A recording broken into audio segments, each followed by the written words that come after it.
From the European Parliament in Brussels, this is Raw Politics.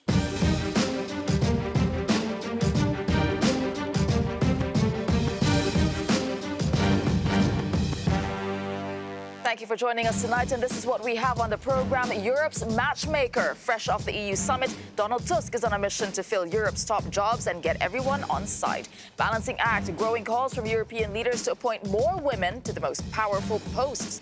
Italy isolation. Matteo Salvini looks for new allies while making new enemies over an embattled budget.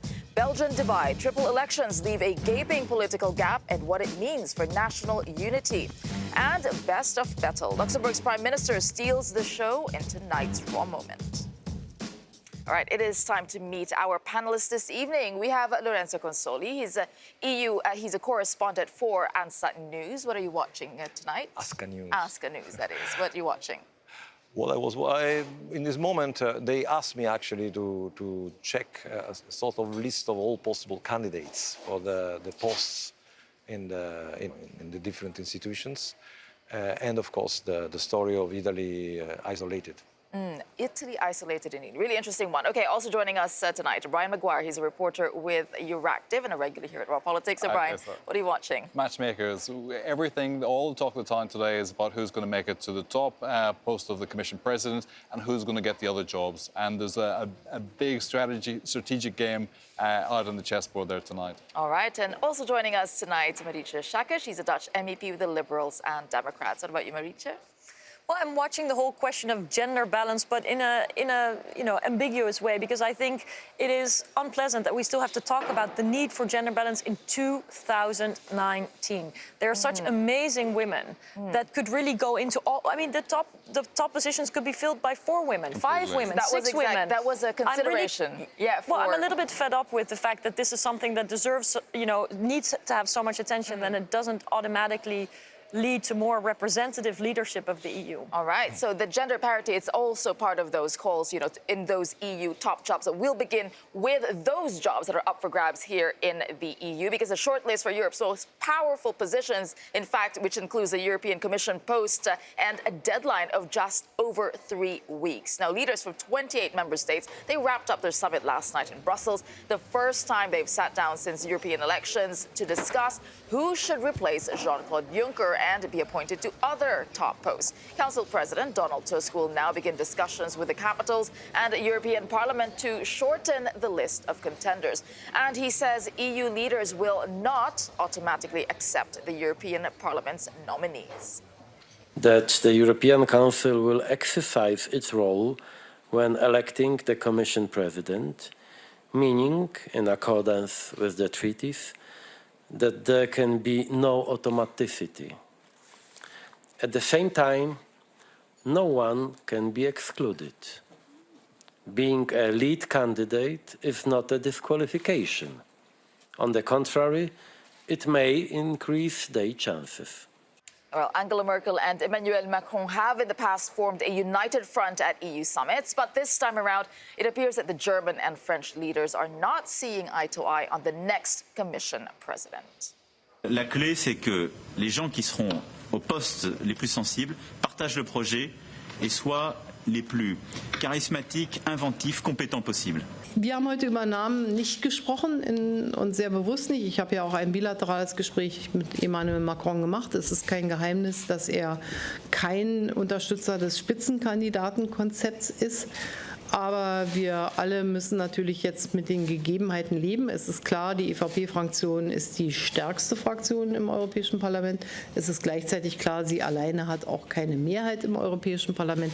Und jetzt muss jeder mit sich zu Rate gehen. Wir waren uns einig, dass wir heute noch keine Entscheidung treffen können. Aber dass wir das so machen wollen, dass wir eben zum Schluss auch Handlungsfähigkeit beweisen.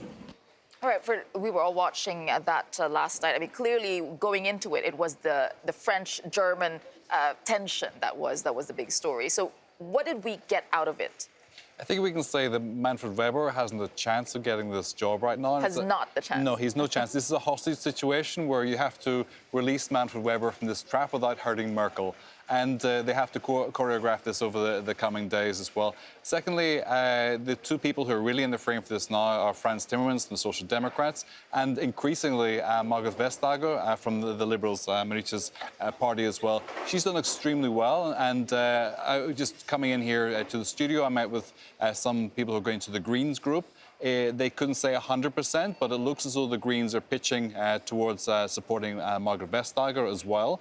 So today, her star is rising. Frans Timmermans is still in the frame. He has a lot of support from the socialists across Europe. This is a numbers game in the end, but Manfred Weber, no chance. But the names you're talking about, they were all lead candidates or Spitzenkandidaten. So is that the direction we're taking? I mean, it wasn't completely ruled out, but as Angela Merkel said, Emmanuel Macron doesn't agree with it. No, but what you're seeing is that the Council on the one hand and the Parliament on the other hand are all wiggling into their positions. And I think everybody, obviously, in a negotiating process tries to optimize for their favorite candidate. For me, obviously, Margrethe Vestager is by far my favorite for many reasons. I think she's fantastic. She is really respected and admired by so many people all over Europe, including non-liberals. Yes. So she can really reach over party lines. And that in a different, more diverse parliament is very important. Who can bring the left and the right, both sides, together to be constructive and to find solutions for Europe?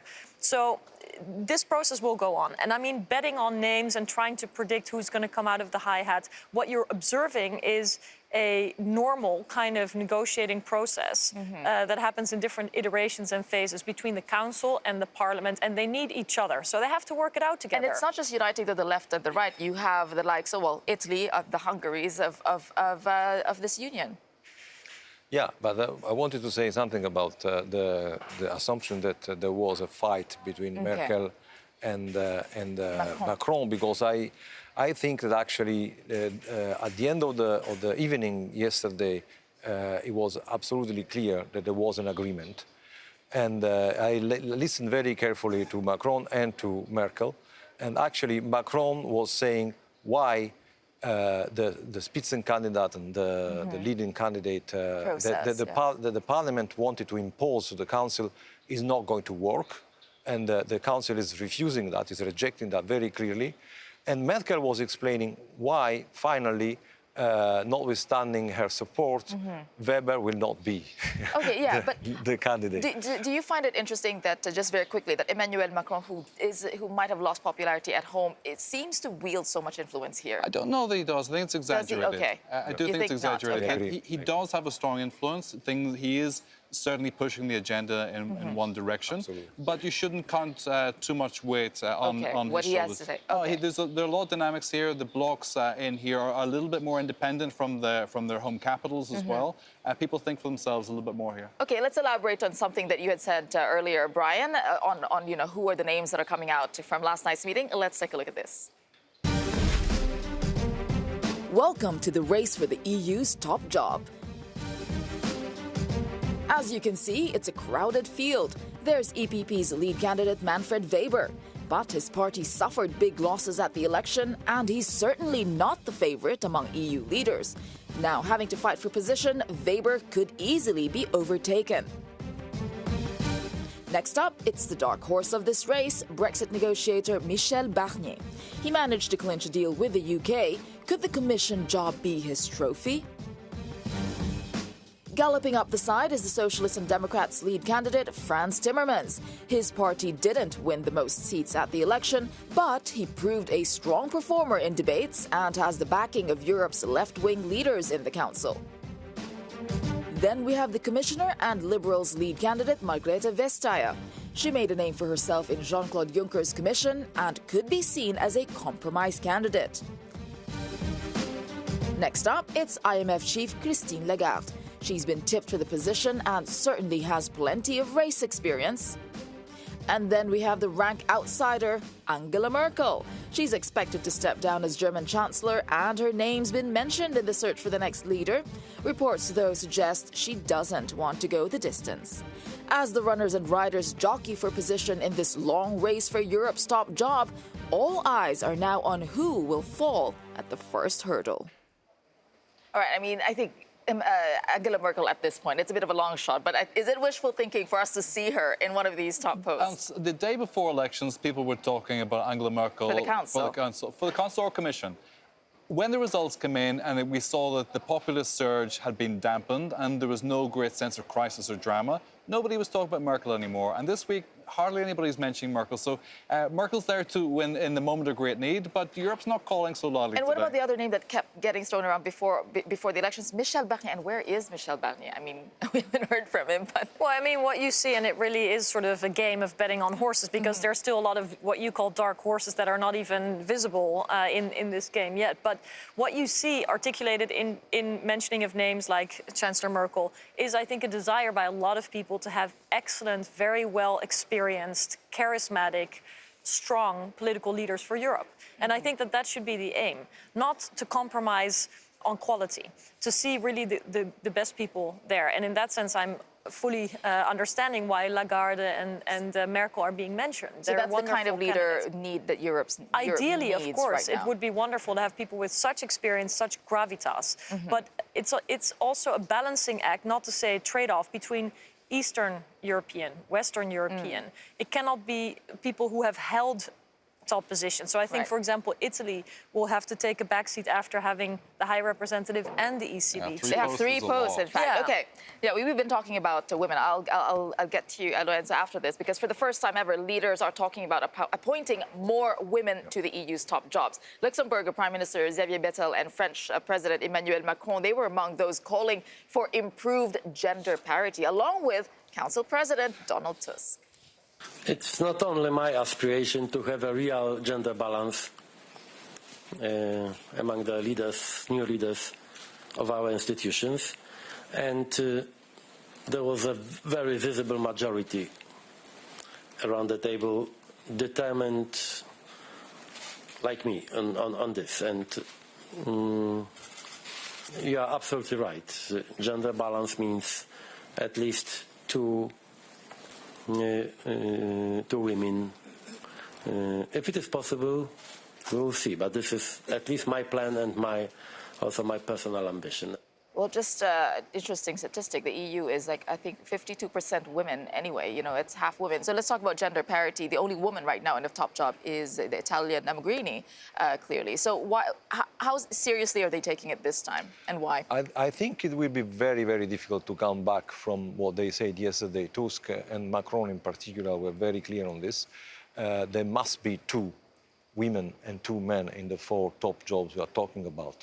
And now this is in some way simplified the task, but also makes it more difficult. Because it simplifies it because now it's clear that 2 of the candidates have to be picked up among the women. You feel that that's set in stone, this 2 women, 2 men now? It should be. It's like we're so far behind where we should be in this curve that it's necessary for leaders. And to Macron's credit, I disagree with him on his approach to Spitzenkandidat, but he's absolutely right to say the minimum that we have, not just it has to be 2, but the minimum should be 2 women here. There is no excuse for the massive disparity that we have. And this, by the way, this has increased the chances of Vestager, clearly.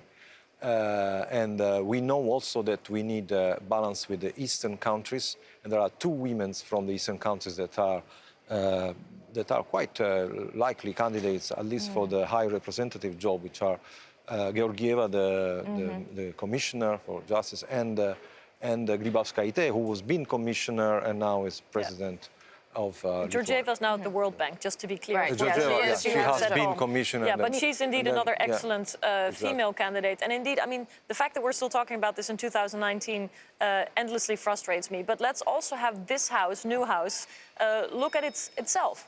It can push for a president that's female. We've had very few, albeit good, female presidents in this house, but it's high time. So I think there has to be an effort by each and every one of the people, not just to look at the council, but to look here in this parliament, where more women were elected. That's good news.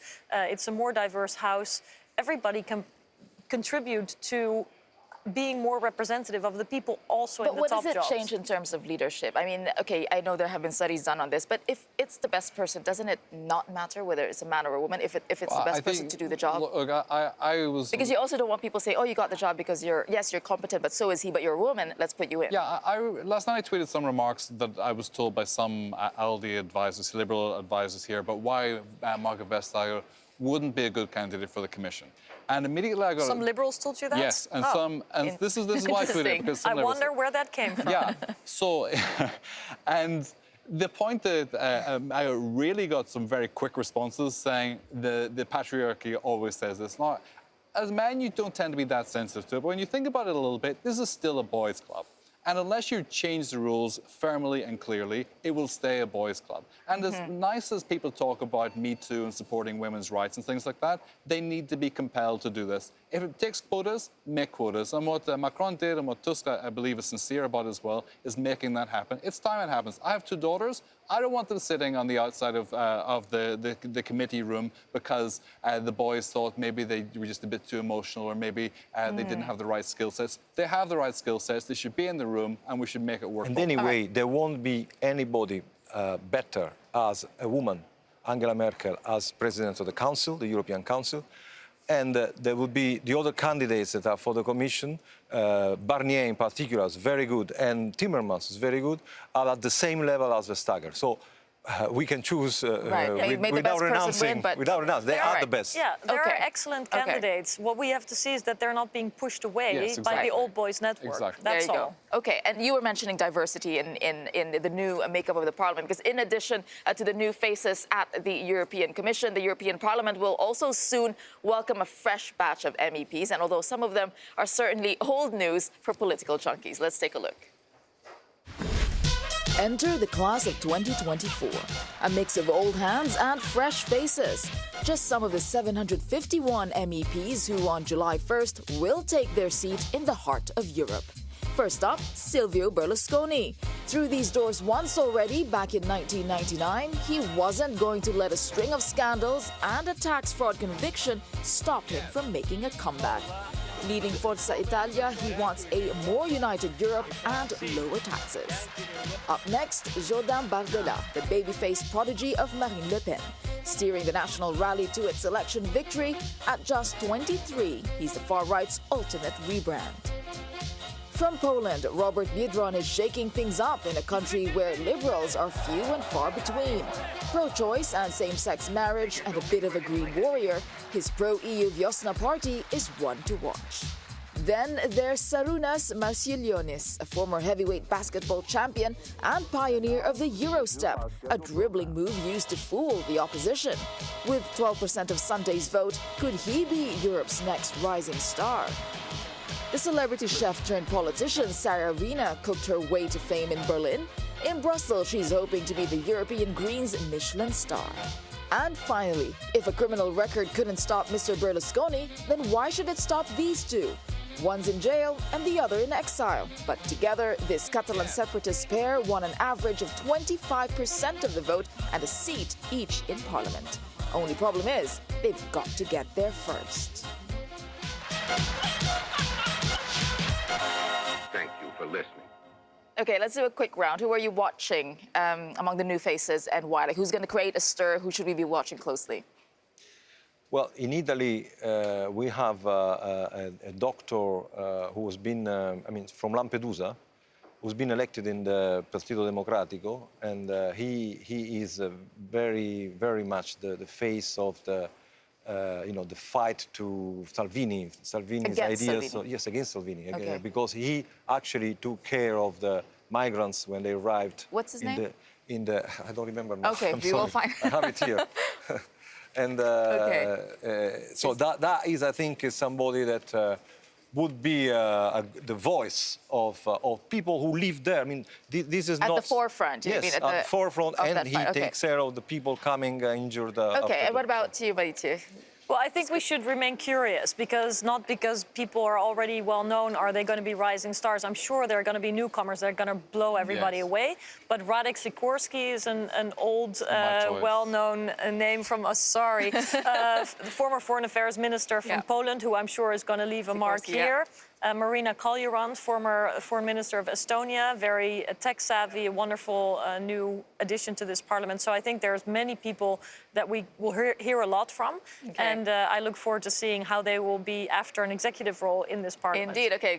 Right. I echo some of this as well, not just Sikorski, but also the fact that the people who really shone after a year or two after the last legislature was elected were people who we probably didn't know beforehand. Right. And people like Berlusconi, one of them sitting beside me, and the people like Berlusconi who will make a lot of noise here and some drama, they won't contribute anything to the legislative process and will have very little influence on the Sorry, the name. Okay. Pietro Bartolo. Okay, there He's you the go. doctor from Lampedusa. There we Pietro go. Bartolo. So on that note, you were talking also about new faces and newcomers. This is exactly where we're going next, because these European elections, they've given us a lot of firsts, including the youngest MEP. And she gave her first international interview to Alex Morgan in the Cube. And Alex is joining us now. Alex, tell us about her. 21 years, 3 months and 3 days. That is how old exactly Kira Marie Peter Hansen was when she became the youngest MEP in history, elected on Sunday. She gave her first international interview to us in the Cube for Raw Politics. And I started by asking her how the last few days had been. It's been stressful and I haven't gotten that much sleep, but I'm really excited about it. And I'm looking forward to seeing what a young person can do in the European Parliament and how we can connect the youth with the EU in a better way. One of your big policy pledges was to fight for, changing the way Europe works, a green transition. How realistic is that? Because even you are obviously having to rely on traditional transports. It's gonna be hard. Right now we're working on changing the meetings so that we don't have to go to Denmark or our home country every week, but maybe can do 2 weeks in Brussels and then a week home. So we'll minimize the time on a flight. I hope that I can use the train also. It takes around 16 hours from Copenhagen to Brussels, so it's going to take a while, but I'm grateful to see that some countries in Europe have already put taxes on fossil fuels for the flights. And that a lot of Central and Western Europe have already electrified the trains, which is something we're really bad at in Denmark. But I hope that we can see over time that we'll get a greener transportation. But we saw in France with attempts to introduce maybe a fuel tax. We saw a lot of anger among the Gilets jaunes, for example. A lot of anger in cities like London when there's talk of clamping down on diesel cars. Working people feel that green policies, at least right now, are going to do them out of a job and do them harm. What's your message? Is Europe actually ready for this green transition? Well, we need to be ready because if we do not fight the climate crisis, we might as well just give up. But of course, it's an issue that when we do the green transition, when we also see in Poland when there's a lot of coal industry, that's going to be really hard. So we need a social euro that can also catch the people who's going to fall out of unemployment because their job changes. But I think that we can get them over in greener jobs or otherwise work more with the social Europe and the social unions. And in Denmark, we have this tradition that when we put taxes on greens or on fossil fuels, for example, we then compensate with a green check and do it that way. But of course, the social part is important if we need to make the climate movement be just not for the rich people, but also for the whole population. Over the next 5 years, tell us about the ways that you're going to try and continue reaching young people. How are you going to try and keep them in the conversation? Well, one of it is having them on visits and going to the high schools and visiting them. And then I'm going to use my Instagram a lot. Probably I can show them how life is beyond the big walls of the European Parliament and show them that even though you get elected, you're still a normal person. I hope to be a normal person in 2 years still, but and show them the everyday life. And I hope that I can still be a person that people aren't afraid of, and that they can write to me and tell me how they feel and what they want to change. There's been, I think, 200 or 300 people writing to me on Instagram in the last couple of days.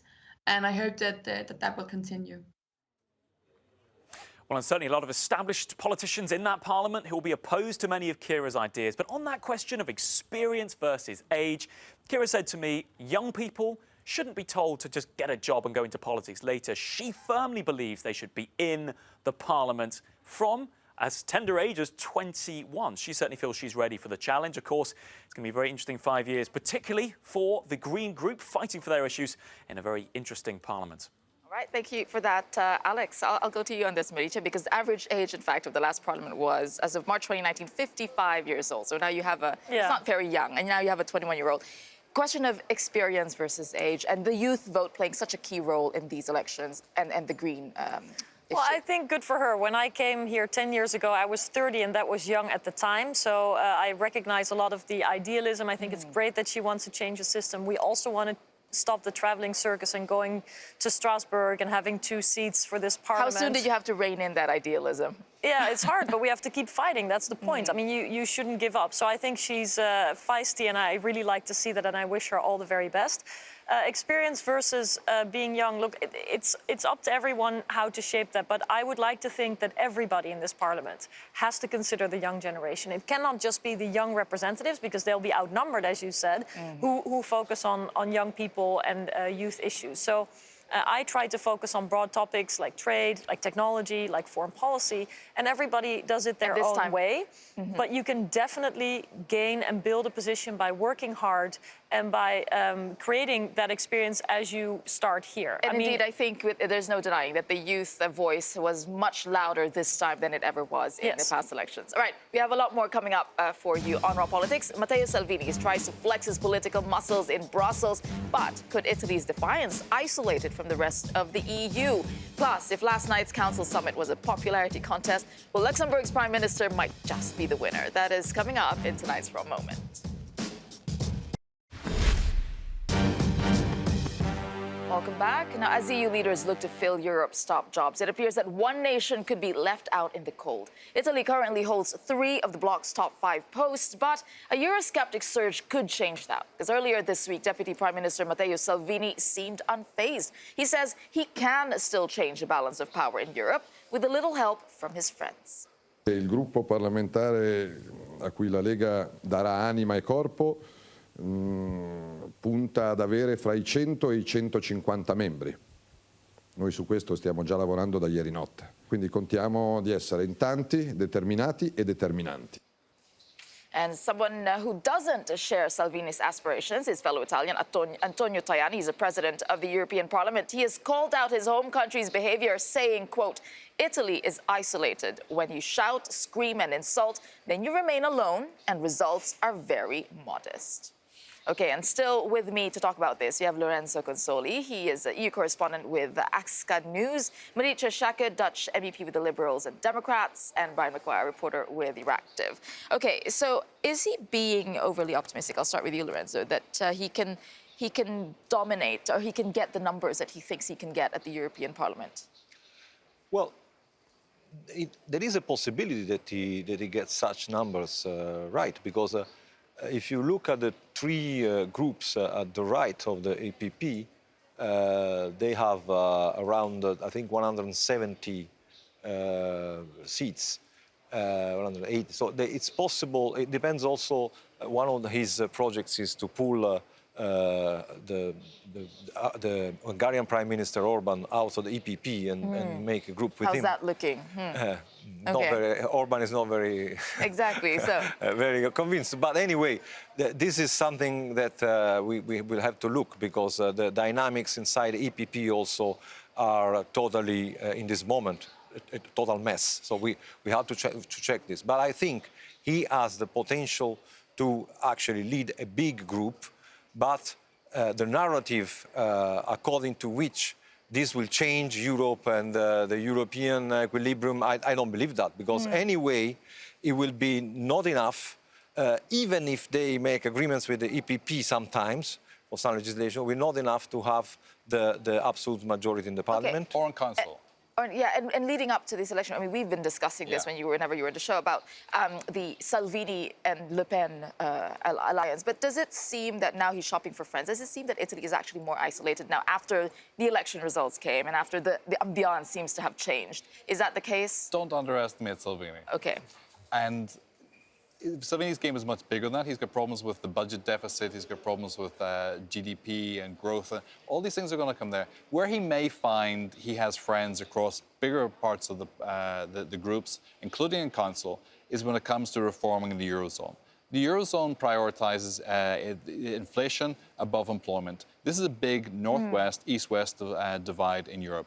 There is, within the progressive groups, a strong desire to reshape the Eurozone, to put employment first. If he does that, he may get somewhere towards what he's looking for. But in terms of reshaping the whole narrative, I don't see it. OK, I'm going to get to you, Mauricio. But first, I want to mention that Italians are currently holding 3 of the top jobs in the EU. You have Antonio Tajani. He's, of course, president of the European Parliament, where we are. While the EU's foreign policy high representative is Federica Mogherini. And then we also have Mario Draghi right there. He's the head of the European Central Bank. So 3 Italians occupying, the big positions. Would this change now? And first of all, I want to ask, as you were talking about the budget and you were talking about isolation, is it right to be treating or punishing Italy in this way? Maybe simply because they don't share the same ideals or direction as But let's step away from that entire frame for a moment. Okay. 3 Italians in top jobs. 3, any nationality in top jobs is highly exceptional. So even if Italians would get 0 top jobs now, statistically that would be entirely justified, no matter whether it's a government to the left, to the right, in the center, or anything else. So let's not read too much into it. They've been disproportionately represented. They will probably have to take a step back. I agree, don't underestimate Salvini, but don't overestimate him either. Don't pretend that this is because of nationalism. It's also just a normal flow of affairs after having so many representatives of one nationality in top positions. I totally agree with this point of view, and I think the Italians know that. It's clear that they cannot get a top job in the next cycle. They are clearly saying what we want is an economic portfolio in the Commission, because they think that Mogherini was a little bit out of the games, and they want somebody that some would argue she did an Italian job.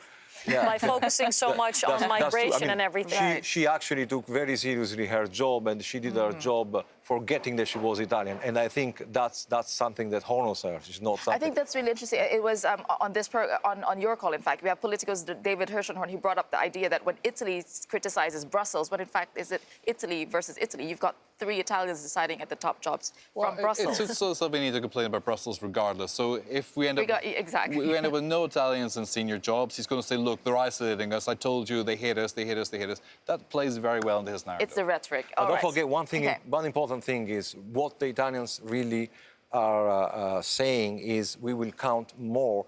Italy has 60 million inhabitants. It's very, very heavy in the council. They're trying where for the qualified majority in the council, that's very heavy. So they want to influence the top jobs. Okay, so the numbers still count in this sense. Okay, now coming up on the program, still a lot more. A country divided. Why some are saying the election weekend split Belgium into 2. We'll tell you why.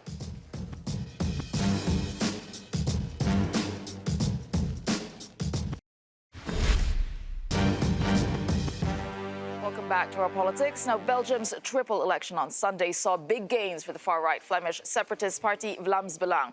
Party leader Tom van Kreken met King Philip of Belgium earlier today as part of coalition talks. Now, Vlaams Belang has so far been excluded from ruling coalitions at all levels of government due to this so-called cordon sanitaire, excluding the far-right from any political majority in the country. But that could change. Their win in Dutch-speaking Flanders put them in second place, their highest ever showing. Now, the nationalist New Flemish Alliance, or the NVA, is still the largest party, despite taking a beating in the polls. While in French-speaking Vilonia, the socialists suffered losses, but they remain the strongest party in the region. Right, that the rise of the right-wing politics sparked protests against racism and fascism in Brussels last night, and there may be political uncertainty ahead. Parliamentary divisions in 2010 meant the country went 589 days without a government. We do remember that. All right, here with us joining to discuss this is our guest, Jan Corneli. He is a socialist, and you were running on the list. You were second on the list. Didn't make it, but so you're part of the party. We have also Tom van den Driessen. You're from Vlaams Belang. You're an MEP-elect. And we have our correspondent, Maeve McMahon. Okay, this is, some would say it was a shock in Belgium, some would say it wasn't a surprise. I'll ask you as a socialist, why do you think Vlaams Belang did so well in Flanders? Well, I think in the whole country there was a vote against the government, against this government, but also against the previous government. So all the parties that have governed in the last 10 years lost, and all the new parties that have not governed, they won. The Greens, the extreme left, but also the Vlaams Belang, they won as well. So it's, I think, first and foremost, a vote against the government. So you think it is a protest vote rather than voting for their policies? Sure. Okay, what do you think from your party's view? Well, to us, it's not a surprise at all. If you look at Flanders, Flanders is voting for over 80 years, 3/4 of the share of the vote, center-right. If you look at Vilonia for 80 years, it's 3/4 center-left. These are two democracies added up together. The last two governments, we had one with a minority on Flemish part, a majority on Walloon part. The one with Bart de Wever, who got punished now, it was a majority on the Flemish side and one on the minority on the Walloon side. So nobody gets what he wanted, this democracy. And people are fed up with it. And especially Flemish people are fed up with paying 12 billion euros a year for Walloon socialist corrupt policies. So Tom, what do you feel and how do you react when you see protests like that call for anti-fascist, anti-racist, because your party did well in the elections? That is ridiculous. You have to listen to the voter. But there are voters too, huh? Of course, there are voters too. But it's not by a demonstration of 2,500 people in Brussels, mainly French-speaking, by the way, that the result of the elections shouldn't be, how should I say, respected. Okay, well, I think they say 4, but that doesn't matter. But I want to ask you, May, when we're watching Belgian politics, you know, I talked about the cordon sanitaire, excuse me, where Vlaams Belang has not been part of any ruling coalition, and also maybe media appearances were not very, you were not very welcome.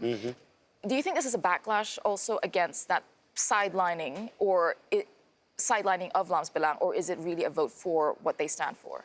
Well, a bit of both. I mean, Jan has a very valid point there, not just here in Belgium, but in many countries, a lot of people decided not to go for the traditional parties, especially the ruling parties, because they felt like they weren't doing anything to improve their lives. So people went for parties a little bit further to the left or a little bit further to the right. But when it comes to your party, I believe that people do believe in your policies. I mean, I did a road trip there for Euronews ahead of the elections. We travelled all around Europe, over 10,000 kilometres, and I went right through Belgium, so right through Vilonia, and over to Flanders. And I met a lot of people who told me, there's too many black people in this village, like Ninova. I do not want to live. So they share that kind of Africa, and that's why I'm voting Vlaams Belang. Okay, and so what does this mean for Belgium, though? This is, again, here's the split. We went through that 589 days of without a government. What would that mean? It would impact on the European stage. Yes, because it will, I'm afraid, again, take very long to form a government. Because you have, not so much because it was an anti-Walloon vote, but because it's now the Flemish nationalists who are the biggest party and who can... And will Vlaams Belang be part of the coalition now? No, they will never be part of the coalition because I think they will not themselves want to be part of any coalition. So I don't think that's the question. The question is not whether they will govern at the federal level. The question is what options are left. So what options are left? Well, and there's actually only two options left. Either the Flemish nationalists of N-VA, the biggest party, make a coalition with the biggest party of Wallonia, the Socialist Party, or one of the two big parties in one of the two regions will fall out of the government and not participate. Is Belgium so split that you just can't come together Of course, it's... So, okay. It's pure logic. You have two different democracies added up in the same country. You don't get, as a voter, as a Flemish voter, even if you're voting N-VA or Christian Democrat, you don't get the policies you actually want. Now, I can imagine my socialist colleague likes Belgium because he needs the Walloon votes to get into power. Has nothing to do with it. Okay. Well, no, the thing is, the two biggest parties in Flanders do not exist in Brussels or in Vilonia. So that makes a difference, and it makes it very hard to form a coalition. But the issues which are at stake. And that is migration, it's the cost of living, incomes, and it's also climate. Those are issues that are shared amongst the electorates in three regions, but the political reaction is much different in the north than in the south. Okay, quick one before I go to Maeve. Okay. Let me just add one thing. There was a poll this week how our Flemish voters of different parties, what's their point of view on this cordon sanitaire? They all think it's 65% of all the voters, even if they don't agree with Vlaams Belang, they say, this is democracy, let them govern, and if we don't like it, then we'll punish them at the ballot box. Okay. But it's incredible. Your voters, do you not feel like you're encouraging them not to ever come into Brussels? Because Brussels is, of course, the second most cosmopolitan international city in the whole wide world with 180 nationalities. Brussels is a hellhole. Like Trump said, it has over 800 politicians elected. It's the worst governed region of Belgium.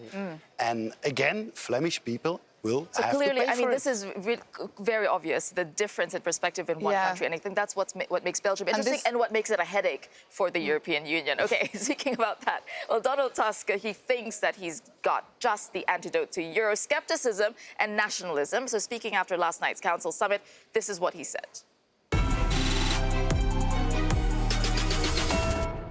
I have no doubt that one of the reasons why people on the continent voted for a pro-European majority is also Brexit.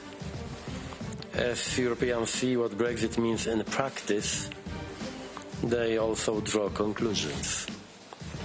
Brexit has been a vaccine against anti-EU propaganda and fake news. Quick one, Brexit as a vaccine. Agree? I agree, but I also think that the vote in Belgium was not against the EU, it was not against Belgium, it was against the governments. And so I think we should be very careful to treat this conclusion rightly, because actually what is currently going on is that the Flemish nationalists are creating the same mess as their counterparts, the British Conservatives. They created a situation for which they have no solution, and now they own this mess. All right, well, we're running out of time. I'm sure this can continue all day long, but thank you to our guests here. We have a lot more coming up on the program. We want to hear from you now on this topic. In light of the recent division, should Belgium split into two? They're so different. Now, your call is coming up at 7 p.m. after the program, Brussels time. Contact information, there it is on your screen. You can call us, it's free, 00800 3333 7002. Join the debate, use the hashtag #RawPolitics, and our lines are opening soon, right after the break. All right, welcome back to Raw Politics. Now, you know what time it is. It is time for a preview of what's coming up on your call tonight at 7 p.m. Brussels time. And I am here with Brian McGuire.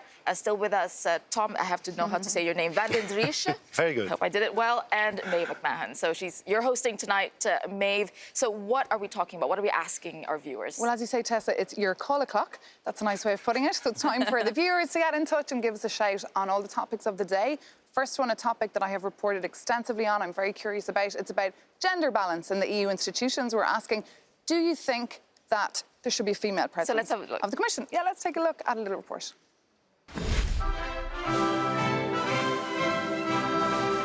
This is Belgium, a country made up of two very distinct regions. Flemish-speaking Flanders and French-speaking Vilonia. And that linguistic and cultural dividing line was very visible this week.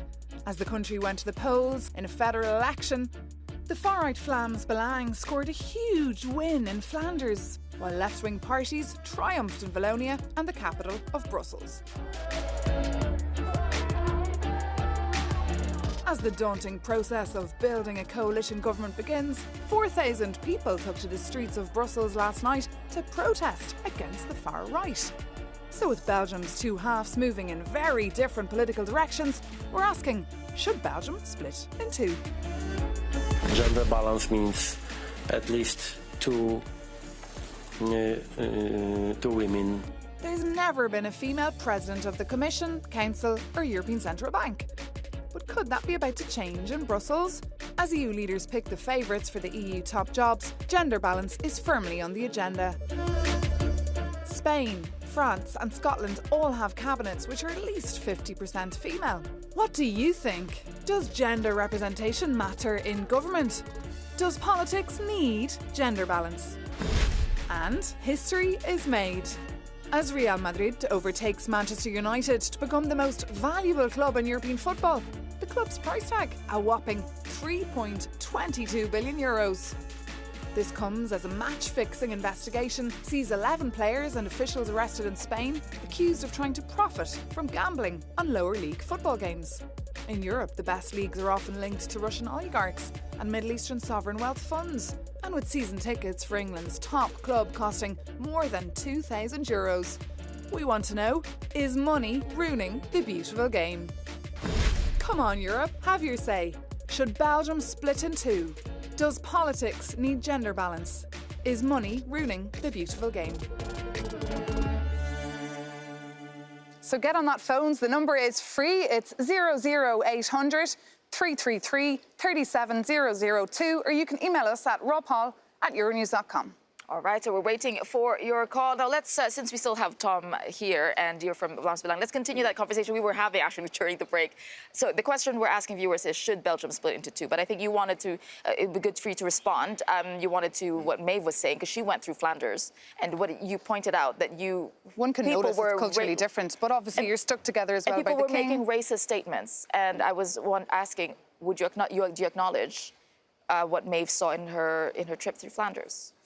Probably, as in every country, there are some racist feelings amongst people. I think it's important to listen to these people, because our party is not about racism. It's about defending our identity. That's something very much different. But do you feel... In my party, there are also people of different backgrounds, of foreign backgrounds. Okay, but do you feel like your party's rhetoric fuels... Excuse me? Does your party's rhetoric fuel that kind of No, because there is research by University of Ghent that in all of the parties you have people with racist feelings. It's not that it's our just party... that your party has more than the others. So, and just one question, if Belgium... Oh, yeah, but no, we do. But what we want to ask you and what you want to join in on is, should Belgium be splitting into two? Because as we had discussed earlier, Flanders and Vilonia are so different. So should Belgium split into two? Such an interesting question. It is, and I wanted to ask you, who would get the king? And who would get the football club? Who would get the national debt? And of course, the waffles. Okay, so what do you think about the split? I think at some point this is going to happen. It would have happened already if it were not for Brussels. They can't decide what to do with Brussels. The two sides are very culturally distinct. You can see the difference in the architecture. You can see it in the difference in way of life as well. I think it's at a point where it probably won't go backwards, but they can't work out a way forwards. If you can do it in 10 seconds, your gender parity, the question on do we need a gender parity? Long story short, there has never been a female president of the European Commission, and of the European Parliament, there's only ever been 2 females. So is the time now or is it not? That is the question. Again, so we would like to ask you that question as well. Do you think there's a need for gender parity? So don't forget, you know what to do. Call us. The number is free. It's 00800 3333 7002. 3 interesting topics tonight. You can also email at rawpaul@euronews.com or on social media, anywhere. You can use the hashtag #rawpolitics and we'll be there. And look for us on Skype as well. Okay, so it's time now for tonight's Raw Moment. It comes from last night's Council Summit here in Brussels, where Luxembourg's Prime Minister Silvio Berlusconi couldn't wait to greet his fellow leaders. Let's take a look.